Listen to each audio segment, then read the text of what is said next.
The call of the Hogs can be heard all the way to San Francisco. You're listening to Pod at the Palace with Curtis Wilkerson on Inside Arkansas. What's up, everybody? Welcome into the Pod at the Palace post-game report card presented by SARACEN, Arkansas's #1 sports betting app. I'm your host, Curtis Wilkerson with Inside Arkansas, and you are seeing this episode hit your feed at kind of a random time for a reason. Our football content at Inside Arkansas. Yeah, we do that. I know. I get it. It goes out early tomorrow morning, so I wanted to make sure to get this out. That way people could listen to it and everything and not feel conflicted like you have to choose. I know you choose basketball, but you get what I'm saying here. Here to grade out tonight, Arkansas's 115-61 win over Jackson State. Whew, yeah, 115-61. That's a lot. I don't know about you guys, but I thought Jackson State was as bad as I thought they were.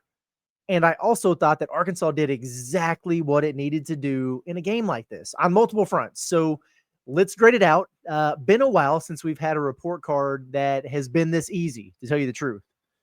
It's going to be a hell of a lot easier to do than shop for insurance. I know that much, and that's why I use and recommend OZK Insurance. They're based right here in Arkansas, and they shop multiple carriers to find the best coverage and price for you, whether it's home, auto, business, you name it. Whether it's Saturdays at Razorback Stadium or everyday life, you want protection that you can count on. With over 600 five-star Google reviews, count on OZK Insurance. Get a free online quote at ozkinsurance.com or call 479-715-4200. It's OZK Insurance. Protection made simple. Okay. Let's see. We usually start with the team stuff first. Here's what I want to do, because we're very critical of this particular thing when we need to be. The crowd, the atmosphere in Bud Walton Arena Friday night, I'll give it a solid B, honestly. And no, it wasn't a packed house, not by any means. I didn't expect it to be, but John and I got there like an hour and a half early. We do that. We get there, get something to eat, hang out, watch warm-ups, all that stuff. But I would say I was really, really worried at tip-off.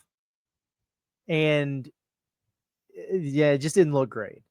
But I looked up at one point there in the first half, and I was like, you know what? This actually ain't bad. And it sounds like the U of A was kind of upgrading folks, like basically, I don't know, sending them to better seats or sending them down to the lower bowl. For whatever reason, I don't care. It filled in, and it filled in pretty nicely. And I thought for the game, it's a big win for Arkansas, and there were plenty of highlights and all that, which was good. You're blowing out a team that's not very good. It could be a ghost town in there at times, but it wasn't. I thought it was pretty loud. I thought it was engaged. It's better than it has been, in my opinion. So, after the game the other night, I decided, I'm going to grade the damn atmosphere because this is crazy. And I gave them an F, and I ranted about it. But I thought it was pretty solid tonight. So give credit where it's due. Good on them. Offensively for Arkansas in this game, it's got to be an A, right? I mean, what else could we really ask for here from the Razorbacks? They scored 115 points in this game. They shot 64% from the field. They made 50% of their threes, and they made 9 of them. They made their free throws, and they went to the line 36 times. They had 24 assists to just 6 turnovers. I mean, the 7 Razorbacks scored in double figures. Nobody on the team took more than 10 shots. Like, to me, the fellas really needed a game like this just to get some confidence and some swagger back. Everybody's, sharing the sugar out there. You feel better about things when you go to the locker room. Everybody eats, right? 15 dunks, by the way, for our dunk meter, which is pretty funny because they were throwing it down like crazy in exhibitions and early in the year. And I had somebody, I can't remember if it was somebody who tweeted at me or, one of the comments, I don't know, but they were like, why is this team not dunking it more? I don't understand. And they go out and have 15 dunks in this game. That's got to be a record. It was crazy, and everybody was getting them. They missed some. We'll talk about it all. But, I mean, I'm good here, folks, when it comes to Arkansas's offensive performance.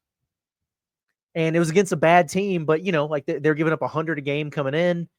You score 115 on them. We went over the scores. If you guys remember the pregame, they played a tough schedule. Jackson State has. They played Louisville and Illinois and Auburn, and all 3 of those teams scored 100 or more on them and had a lot of success.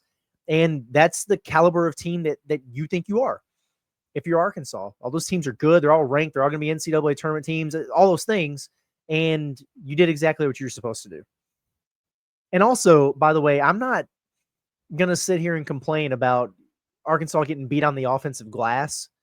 I know that I think I said, like our little stats to strive for thing that we do in the pregame, that Arkansas should just have double the offensive rebounds of Jackson State. Now, however many they get, Arkansas should have double.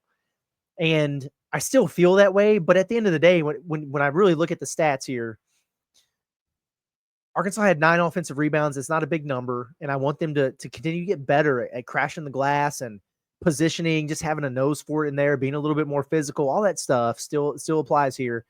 They only missed 22 shots the entire game, and they rebounded 9 of them. So that's a good percentage there. I'm not really sweating that at all. Defense for the Razorbacks, I'm going to go A on this too. I thought about going A- because there were certain things there, but once they emptied the bench, and it was for several minutes in the second half, it kind of dipped off. If Arkansas wanted to keep their guys in there and hold them to under 45 or something, they could have done it.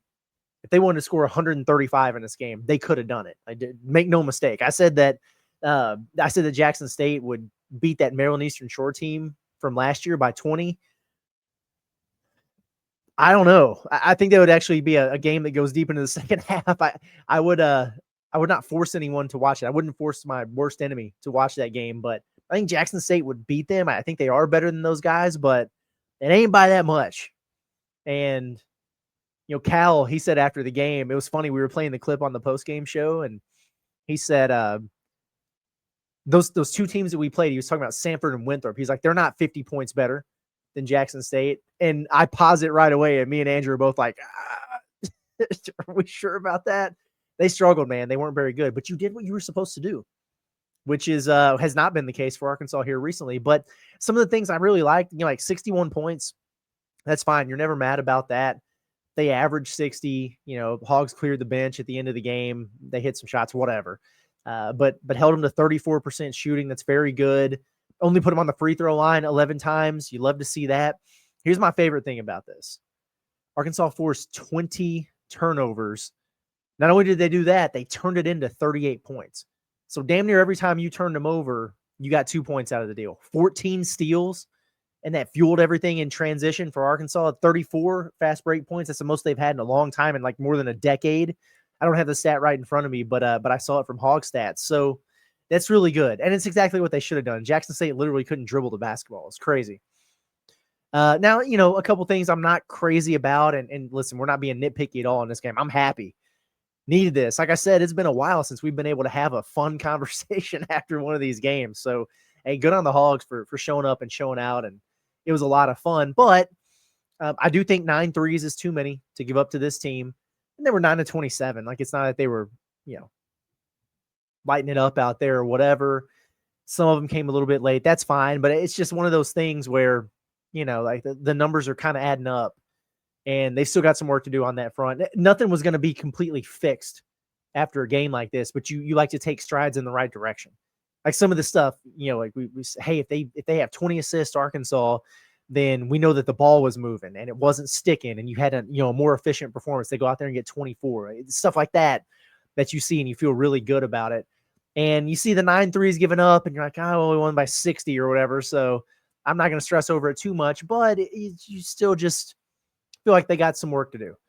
And the other area, it's the 12 offensive rebounds. It's too many. And I did the thing just a minute ago where I was like, okay, Arkansas rebounded 9 of its 22 misses. That's pretty good. Well, Jackson State's 12 offensive rebounds came on 44 misses. So their percentage isn't even as good as Arkansas's was, but still, they're the worst rebounding team in the country. And that's not just a random observation. It's just point blank fact. We did it yesterday. All the rebounding metrics, they're just last. Margin, offensive rebounds per game, offensive rebounds given up per game. So all that stuff does factor in there. I mean, they won the rebounding battle by double digits, and that's awesome. That's great. Doubled them up in defensive rebounds. It wasn't a bad rebounding performance by any means. You know what I'm saying? But they're the worst rebounding team in the country. So it could have been a scenario where it's like a box score stuffing thing. Like you out rebound them by 30 or something. And then all of a sudden you look at your cumulative stat page after the game, like, you know what? This team's not so bad rebounding. Whatever. Doesn't matter. They could have grabbed 85 rebounds in this game tonight. And I would still be saying, well, let's see how they boarded against Duke on Thursday and what they do with Boozer on the backboards on Thursday. And I still feel that way. So whatever. Good day at the office for the Razorbacks. Folks, your new Arkansas hangout, it's Goat Lab Red. Have you been out there yet? Some people might have seen us when we were out there for primetime at the Palace for the pregame. We had a blast there. We did the Tennessee watch party there. Just a cool place to go hang out and watch the game. Stop by Oak Plaza on North Garland and get you some of the best brews and burgers around. You can sip on a signature Goat Lab brew like they've got Razorback and Tusk Light. They got Hefeweizen over there. If you're a beer connoisseur like I am, you can grab a signature burger today. You can come back on Sundays and get all-you-can-eat pancakes with your choice of 2 Goat Lab brews or 2 mimosas for just $16. See you Saturday at Goat Lab Red. It's your new game day tradition right here in Fayetteville. Okay, player grades. Man, this should be fun. Just puts me in a good mood game like this because this is hard. Here I am complaining about this. It's not a hard job. It's actually really rewarding and a lot of fun. But these grades are difficult because you got to find a balance. You know what I mean? Like, it's just like parents watch this, and I know some guys on the staff watch, which is cool. I appreciate that. I'm sure the players catch wind or whatever. And try to be fair, but we also try to be entertaining and find a balance there. And we always say that we don't do, it's not like a player to player comparison. It's what do you expect from an individual guy? And then how did he perform on that given night? And that makes it a little bit easier to do as well. And then I think just being transparent and reasonable with those expectations goes a long way for this, but it gets tough. Like, with the team struggling and you do this and we have a lot of people that listen. I appreciate that. It's not crazy, but I don't like doing the thing where I'm like, this guy gets an F for this game, but knowing what the staff expects from them, knowing what they expect from themselves and, knowing what they mean to the team, sometimes you just got to do that. And if I came in here after every game, no matter what, and I was like, oh yeah, you get an A, you get an A, you get an A. Is that really worth listening to? I don't think it is. But on a day like today, it's a lot of fun. Where like nobody gets a C, nothing like that. Like there's some guys who played better than others or, played better relative to other games they've had. But this is fun. I love when we do these. My MVP, the A+ for today, it's Malik Euan. Fight me if you don't like it. Nobody on this team needed a feel-good game more than Malik Euan.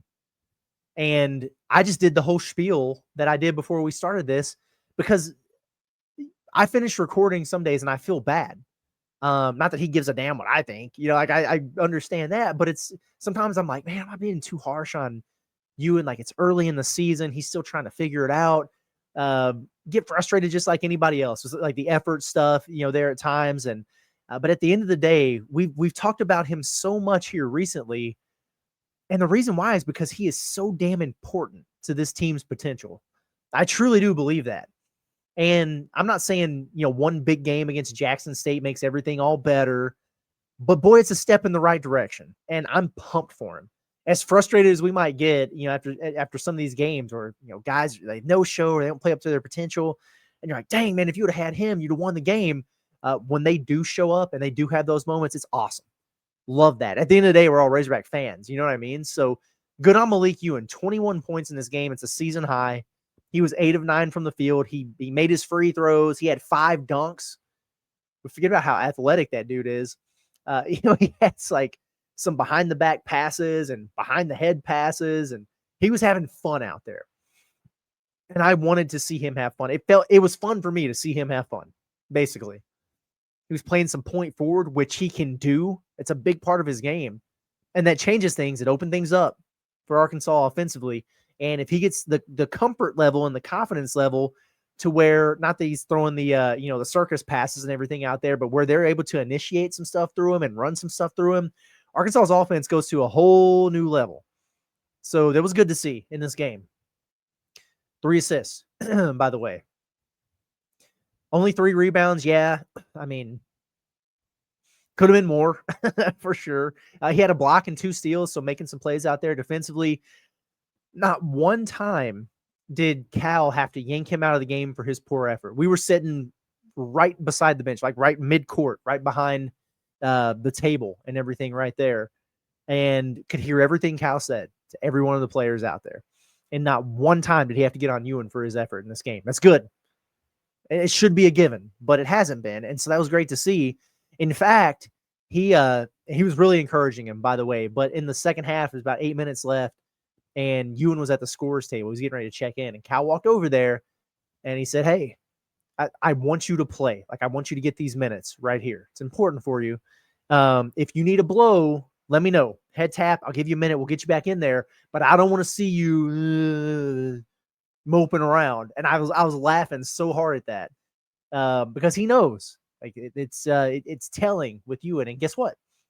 He went out there, did some great work. He had a couple more dunks in that segment. Cal wound up taking him out anyway because at that point it was stupid. Why would you have Euan in there? You're winning by 60 against Jackson State. They got Elmer in there, got him some run. He got a free throw, by the way. Amir Brown hit a free throw, by the way. A's for those dudes. That was cool. But I don't know. Like, Malik Euan, he's just such a confidence-driven player. And so his highs are going to be high and his lows might be low. That's kind of been part of the deal with him. You want to help him find a level of consistency. That's something they're going to work on throughout the course of the year. But I love the way they utilized him today. Got him in there, and they were force-feeding him immediately. Hey, let's get him some touches. Let's try to get him going. And they did that. And then once he did, they let him rock. And they let him play free. And I thought it was really good to see. He was running the floor out there, sharing it with Billy, and then Billy returned the favor and ooped him. Like, that's the kind of stuff that you love. Makes a defensive play, you reward him on the other end, sets a big screen, so you hit him with the lob.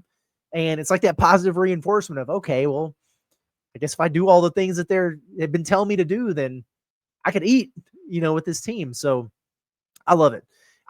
Some things that stood out to me from this, because we've talked about it. Because sometimes you look at him, and it's just like, man, is he just got to have terrible body language? Does he have a bad attitude, or is he just a very casual dude? Like, is that just his face? You know what I mean?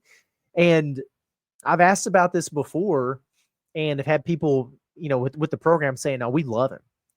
Like, his teammates love him. We like having him around. He's good in the lock. Like, all those things are there. You just wanted to see the motor click on the floor." And so I think it was telling to me, I love seeing his teammates getting excited for him. I love DJ Wagner talking him up in the post game, saying, "Hey, this dude's one of the best centers in the SEC. Like, don't get it twisted." I love seeing Malik Euan showing emotion out there because he played his ass off for the first few minutes he was out there, and then he finally got rewarded with that lob dunk. And Jackson State's forced into a timeout. He's yelling, jumping up, chest bumping guys. That was cool. He came out of the game at the very end there when he had 21. The night was over for him, and everybody was rubbing his head and everything, and dapping him up. That's awesome. Hell yeah, that fired me up, man. Great job, Malik Euan. Kudos to you, buddy. Did a hell of a job. Okay. I went long on you, but we needed to see that. He needed to see that. Cal needed to see it. That was really good. I'm going to work my way down from the top of the box score all the way down here. Make sure I don't miss anybody. Darius Acuff, I'll give him a B. I get the sense the last two games that he's trying to find his way a little bit. I think he's adjusting he's got to find the balance, right, between playing free and aggressive and also doing the things that Cal wants him to do, because it's going to make him a better player overall, but it's also going to help the team.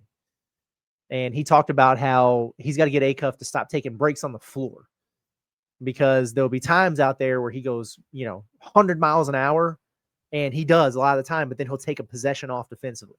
And almost every time he does it, he makes a mistake out there. He loses focus, or, gives up a bucket, whatever. So working with him on that, hey, don't feel bad. Like, if you're tired, you need to blow, let me know. I will get you out for literally a minute and then put you back in there. And I think that's good coaching. Tell him that. Not suck it up, buttercup, or I'm going to bench you for it, not put you back in there. Hey, I know you're tired, and if you need a break, well, let's get you one, because we're deep. We got guys who can come in there and pick you up. So he had his moments in this game. He had a couple threes, looked good shooting them. We're talking about Malik Euan getting rewarded for setting big screens in the pick and roll. and he threw just a beautiful lob to Malik on one play. He was fine. 10 points. He was 4-9 from the field. Couple assists, couple turnovers, couple fouls. He was way better, I thought, in the second half than he was the first. Actually, as I look at my notes here, we're going to drop him to a B- for smoking that dunk. Sorry. Those are the rules. If you smoke a dunk like that, then we got to take you down one notch. So he goes from a B to B- for that. But I tell you what, something I'm really looking forward to. Let's see Darius Acuff back on a big stage in Chicago, Thanksgiving, going up against Duke.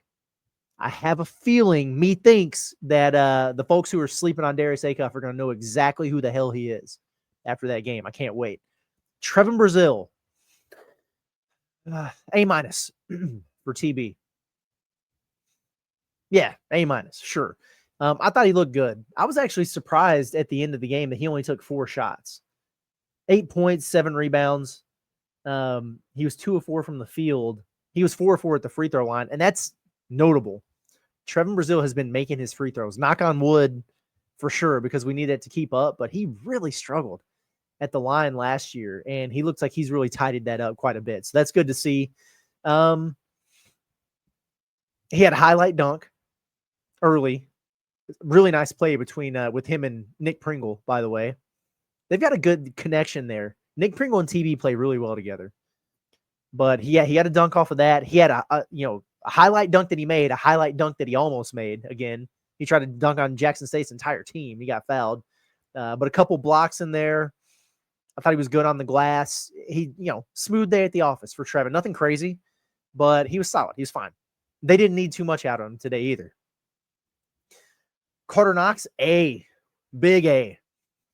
Another double-double. I absolutely love when these guys make me look smart for no reason. But I remember in our pregame when we were talking about the double R props over at Bet Saracen and said, that Carter Knox is going to have a good game if he's hunting rebounds early. If he's flying on the glass early in the games, that he's dialed in. The effort's going to be there. He's going to have a good game. Well, another double-double for Carter. 17 points, 10 rebounds, and a couple steals in just 18 minutes. 17 and 10 in 18 minutes is not easy to do against anybody. Splashed a couple threes. He's starting to, he was 2 of 3 in this game. If he's living in the, the 3 to 5 3-point range per game and making a couple of them, I think that helps Arkansas a ton. He had an in-game windmill, several dunks actually in this game, but he had an in-game windmill, which is nice. Almost got in a fist fight with the kid from Jackson State when they tied up, and then he realized how stupid that was in a 50-point, win. And next thing you know, he was over there with Mo Williams dapping up and laughing about it. His teammates are actually kind of making fun of him for that whole situation. But really good to see that from Carter. Here's the thing with Knox. And Andrew and I talked about this because going into the year, like throughout the offseason, we were thinking, okay, this is a dude who could probably get drafted, but if he comes back, has the breakout, has a huge season, then he'll be a first-round pick, whatever. But I think there's something to be said for what he's doing here. He doesn't have to be the alpha hog. I thought he could have been. I thought he might wind up being Arkansas's leading scorer. That's not going to be the case, but it doesn't mean he can't be great for Arkansas, that he can't up his stock for the Razorbacks. Your 2 freshmen are different. They're better than I thought they were going to be, and I was really high on them anyway. But what you need is that third wheel that you can really rely on in there, and I think Carter Knox can absolutely be that for Arkansas. Again, you knock down a couple threes. You're not forcing it. You're not in a bunch of ISO creation situations, but you're probably going to draw favorable assignments, and picking his spots the way that he did, 5 of 10 in this game, got to the free throw line. He was 5 of 7 there, getting some easy ones off the boards. Only 1 turnover in this game. Did some really good things, Carter. And so I'm happy to see that. Good for him. DJ Wagner. Speaking of happy to see it. DJ Wagner. Hey, best game of the year by far for DJ. He was awesome. It did my heart good to see him play the way that he did. 16 points in this one. That was a season high. Didn't miss a single shot. He was 6 of 6. Made both of his threes. He had DJ Wagner, and the D is for dunk, right? 2 dunks for DJ in this game. Let's go, man. Get up, young fella. 3 steals, 2 blocks. Supreme athlete, DJ Wagner, all of a sudden. Sure, why not? He was super active. Very impactful defensively for Arkansas. He had a team high 7 assists and just 1 turnover. He did everything. It was crazy. His PER rating must have been through the roof. Arkansas was, by the way, plus minus. Arkansas was plus 50 against these dudes in the 28 minutes that DJ Wagner was on the floor. Like, have a day, bro. He was awesome. And I'm not saying you're going to get that. He was damn near perfect. So you're not going to get that every game. But if you can get that type of confidence and he's efficient, cashing in on the opportunities he has, he stays engaged defensively and is helping distribute and initiate for this team, that's exactly what you need out of DJ. Really good. Big smile on his face, too. Who's next? Nick Pringle. Let's go B for Nick. He was fine. I just, I think I kind of feel bad for Nick Pringle because, and Cal crashed out about this during his post-game rant.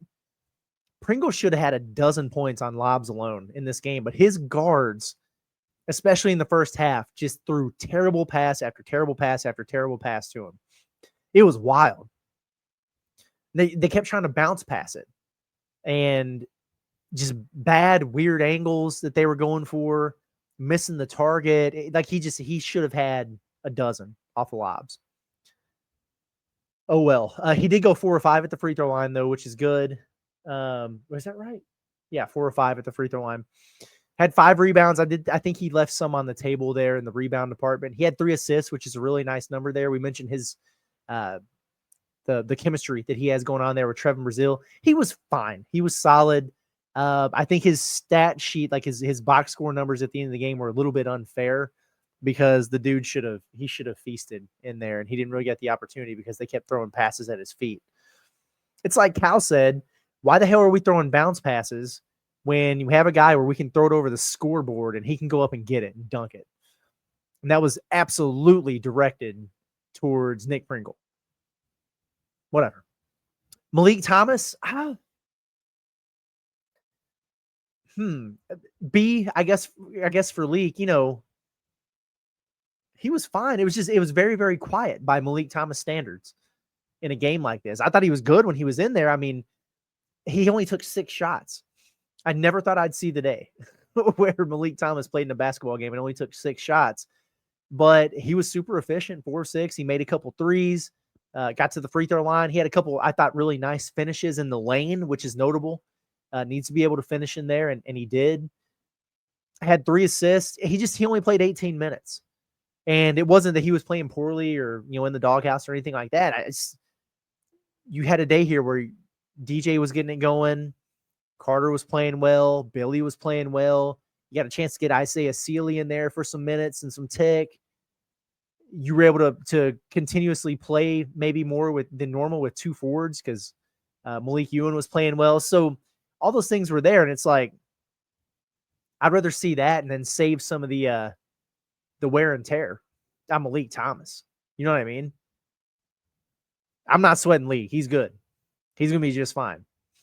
Billy Richmond, or as John Calipari calls him, Billy Goat. I'm sure somebody who listens has said that before. I'm really disappointed in myself for not calling him Billy Goat. That's what Cal said. He's like, why do they call him Billy Goat? I was like, why are we not calling him Billy Goat? I love Downhill Bill. We've had Downhill Bill. We've had Bounce Back Bill. We've had all kinds of Bills. Billy Goat's pretty solid there now. Listen, he got an A. I'm giving him an A, by the way. But Billy Richmond is our spirit animal, and we would all die for that man because of the joy he gives us on a daily basis. Like, Billy Richmond is going to mess around and get drafted if he's not careful. And I need him to be careful because I'd love for him to be here for 4 years. Yes, I'm selfish. Go make your millions after that, dude. He was really good. He had some dunks in this game that were absolutely ridiculous. Malik Thomas threw him a lob at one point. And as soon as it left his hands, I was like, oh, God, Leak. I guess 2 feet too high, brother. And then Billy just went up there and got it like it was no big deal and threw it down. It was crazy. That tip slam, he made that defensive play, steal it on the sideline. You get down in transition, somebody misses a shot, and he fouled it and tip dunked it. Great play. He did attempt that 360-ish type of dunk, and he choked it. So I guess I got to drop him to an A- since I just made up a new rule. Whatever. Bill was great. 14 points, 5 rebounds, had a crazy block, super athletic play, couple steals. He's just such a nightmare on both ends of the floor. When he's dialed in like that and he's got that motor turned up to full blast, he's so impactful to winning. And that was good to see. How many minutes did he play? Billy Richmond, 24 minutes. Great game. Well done. Who else? Isaiah Sealy. A for Isaiah Sealy. I'm so happy for him. If you recall, we were talking about it yesterday morning. It's like, I'm going to be very interested to see what this looks like for Isaiah. Does he play? Because I didn't know how much of the doghouse he was going to be in. Got ejected in the last game, by the way, for no reason. You know better than to run out on the floor, man. So there was that aspect of it. He didn't play in the first half. And so I was sitting there with John. I was thinking, I don't know, man. He might be in trouble. He might have to work his way out of that doghouse. But he gets in there in the second half. And he got an opportunity and he cashed in. He played 15 minutes in this game. He goes for 10 points. He was perfect from the field, 4-4. Made both of his free throws. He grabbed 4 defensive rebounds. He had a pair of assists. He didn't turn it over. So what more could you ask for from Isaiah Sealy? And I think that's super notable. Now, just because you played well against Jackson State in a 60-point blowout doesn't mean that you're ready to go play and do the exact same thing against Duke. But it's a step in the right direction. The more performances he can have like that, the more runway they're going to give him in some bigger games, and the more he'll actually be able to help this team when they really need the depth, which is in SEC play, because it's just a war of attrition. It's the trenches, man, every single night, and it can wear on you, can grind on you. You got a couple freshmen who are already in there. You need to find ways to take some of the load off of these dudes and get them an extra breather and just adding one more body into the rotation. He doesn't have to play 25 minutes a game. He can give you 6 to 8, and you'd be amazed at the difference that can make. So great job there for Isaiah Sealy, and all these guys got to play, which was cool. I'm a little upset for Jaden Carletwa. He played 8 minutes. He works so hard, and he's come a long way. He's so much better now than he was when he stepped on campus last year. And man, he played 8 minutes, and he had 3 fouls, and he had a couple 3-pointers that he missed. I wish he would have been able to get on the board. He's earned that. He deserves that. Works his butt off. But it was cool to see him get out there and get some real minutes like that. Amir Brown, like we said, it was so funny with him. He's in there and people are excited for him. He's just such a vibes coordinator, and he gets fouled. He goes to the free throw line and misses his first one. Everybody's like, man, pressure's on. Misses his second one. Damn, missed opportunity. Whistle blows. We have a lane violation. And so he gets the extra free throw attempt and splashed it. And the teammates loved it. Loved it. And that's good chemistry. You need guys like that. It was Cash Chavis last year. It's Amir Brown this year. And was really happy to see him get on the board. Aiden Kelly was out there for 3 minutes. Good to see him out and about, with the squad. Big Elmer. Shout out to Elmer. He played 4 minutes, came in there for Malik Euan at the end, and he did what he always does, which is gets a touch and gets fouled because you can't do anything with him. And split the free throws, but he scored. Scored again. That's a couple games now that you've had some Elmer Yafich points. So happy for those guys. Feel good type of game for the Razorbacks. Man, they needed it. It did not do what I thought it was going to do. And I didn't expect Arkansas to have like this huge like ridiculous bump in the metrics because they beat up on Jackson State. But I thought, like you're favored to win by 24 and then you win by nearly 60 and do it the way that you did, that, you'll get some efficiency points there. Didn't do Arkansas any good over at KenPom. In fact, they're still 43rd, which is exactly where they were going into the game. And Offensive efficiency, 47th, exactly where it was going into the game. Defensive efficiency moved up 4 spots to 43rd. So didn't do him a whole lot of good. Oh, well, it could have hurt him. Doesn't matter. What happened here is some guys who needed a shot in the arm got it. Some guys who needed some confidence got it. This fan base that was feeling a little bit antsy feels a little bit better. You'll sleep better. And now you can take that positive momentum, little extra juice that you have from a game like this, and channel it into getting fully focused and ready to roll the next few days, and then go and see where you're at against this Duke team. You know what pisses me off? As I look at this, suddenly going into the season, Duke was a 3-point favorite over Arkansas on the neutral floor at Ken Pom. They now have Duke as a 10-point favorite over Arkansas in this game. I think that is insulting. I think that's crazy. But Arkansas has gone a little bit backwards, and Duke has actually propelled. They are number 1 at Ken Pom right now. And looking at them, they beat Texas 15 in the first game, whatever. And they beat Kansas by 12. Kansas did not have Darren Peterson, and that was a closer game than the final score indicated. And they've just beat up on who they were supposed to beat up on. Like they blew out Western Carolina and Army and Indiana State and Niagara. Congratulations. They play Howard on Sunday. They're going to do the same thing to them. Then they get Arkansas. I'm going to tell you right now, Arkansas ain't losing this game by more than 10 points. It's not happening. I don't know if they're going to win it or not, but I have a feeling this team is going to level up and remind us of what they're capable of. But I don't want to do the moral victory thing. It's be a huge win for Arkansas. This team is in the stage now where they need to make a statement. And you go win a game like that with a bunch of eyeballs on you, and people are going to really, really start taking you seriously again. And they should, because these guys are good. Cal talked about it a lot after the game, that where the culture was at the very end of last year come tournament time was exactly where he wanted it to be. And he felt great about it. And he's still got some work to do with this group to get him there. But he is not taking it easy on these guys. He's not letting anything slide. He was talking to them the entire game. Different players, going to the bench, teaching points, pulling you out. I'm going to tell you why.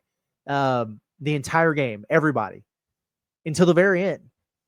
And it's kind of like he said, we have a standard here. And if you're not meeting it, I'm going to tell you about it. And you're going to meet it, or I'm not going to play you. And I don't care what the score is. That's a good mentality to have. And they seem pretty bought into that in this game tonight. I'm anxious to see what kind of progress they make between now and Thursday. And then you turn around and play Louisville after that. So it gets real now. We've had these 2 weeks of bye games. It didn't go the way we thought it would for Arkansas. I mean, they went 4-0. So from that standpoint, it did. But we thought they might be a little bit more impressive in the process. But now, I mean, it's November 22nd. Between now and December 20th, so less than a month, you get Duke, you get Louisville, you get Texas Tech, who lost by 30 to Purdue tonight, by the way. What the hell happened there? I got to go check on that. And then you get Houston, who was taken to the wire by Auburn. So the Hogs have some opportunities here. In my opinion, these big 4 games that you have, if you split them, you're in a great spot going into SEC play. If you do anything above that, you're in an unbelievable spot. But you can't mess around and just win one of these or get swept in them.